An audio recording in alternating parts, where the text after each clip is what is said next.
Well, let's speak to Maurice Golden, who's the Scottish Conservative spokesperson for the economy and fair work. Good morning to you. Good morning. Didn't sound cast iron, did it?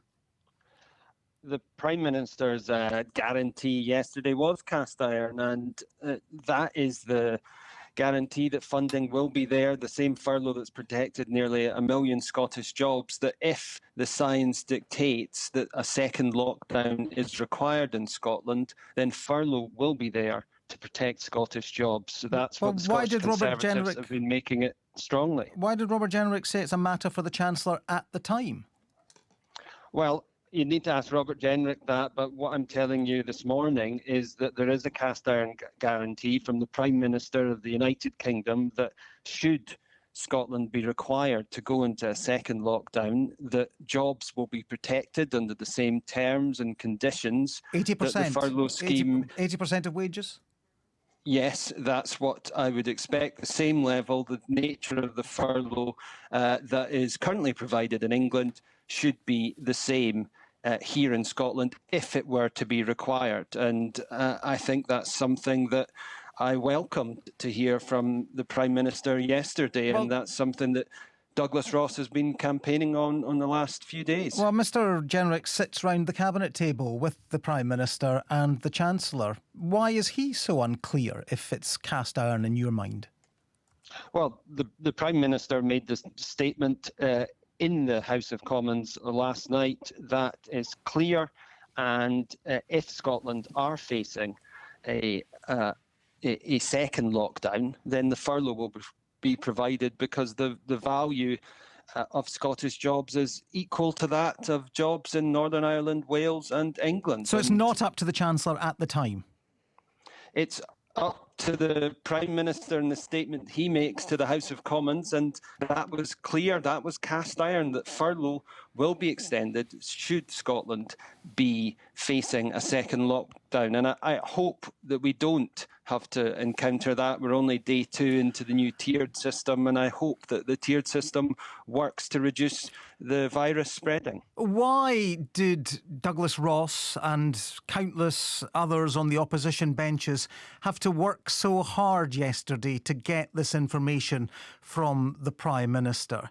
If the union works, as you suggest it does, then it should work for all parts of the UK. This shouldn't even be a question that needs asked, should it?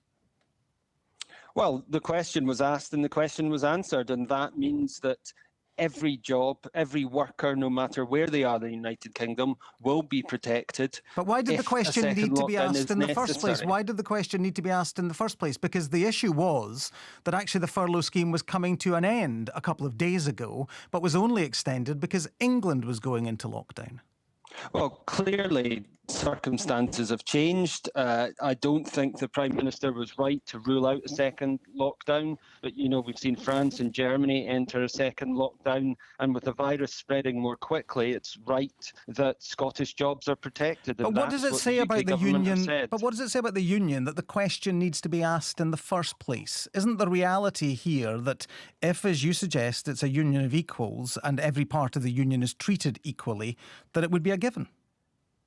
Well, I think it shows you the value of Scottish Conservative MPs standing up for Scotland at Westminster. But why do they need to stand up for Scotland on this instance? Why, when the furlough scheme is extended to England as a matter of routine, when England goes into lockdown, why do you even need to ask the question? Why do you need to stand up for Scotland in a union of equals?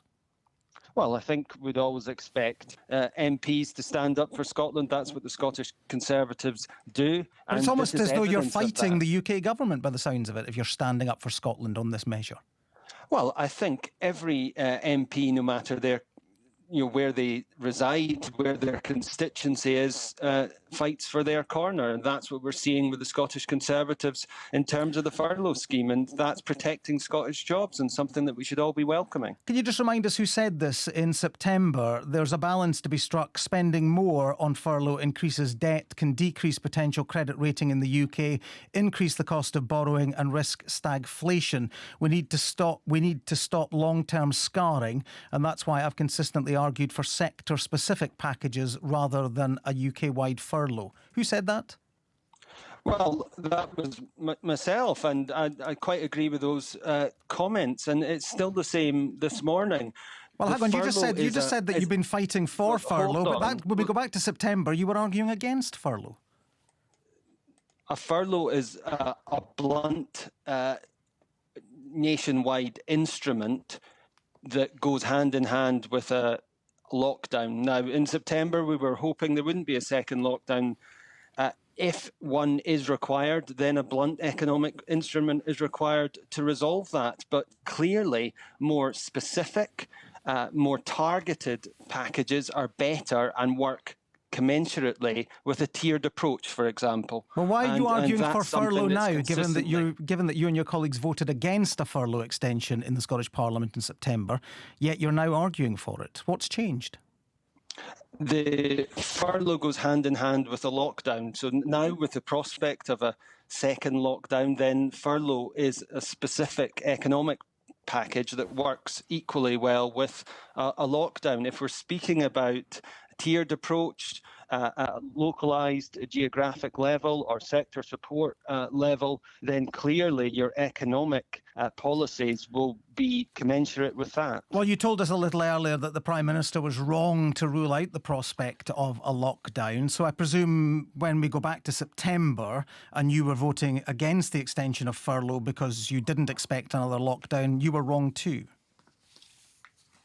I was voting on a motion put down by the SNP, which was disparaging of the UK government, and clearly furlough wasn't just part of that. So I think we just you sacrificed the notion of extending furlough because of disparaging remarks from the SNP about the Westminster government.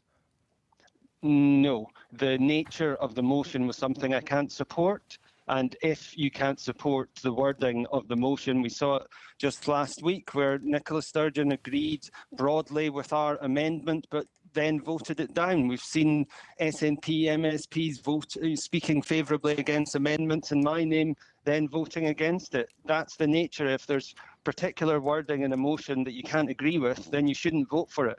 But just to be clear, furlough going hand in hand with the second lockdown is something that I have consistently supported, that Scottish Conservative have consistently supported, and Douglas Ross ensured that furlough extension to protect Scottish workers, the 1 million jobs that have already been protected by furlough, is something that we have won over the past couple of days, and that's a real benefit to Scottish workers. Maurice Golden, the Scottish Conservative spokesperson for the Economy and Fair Work. Thank you for your time this morning.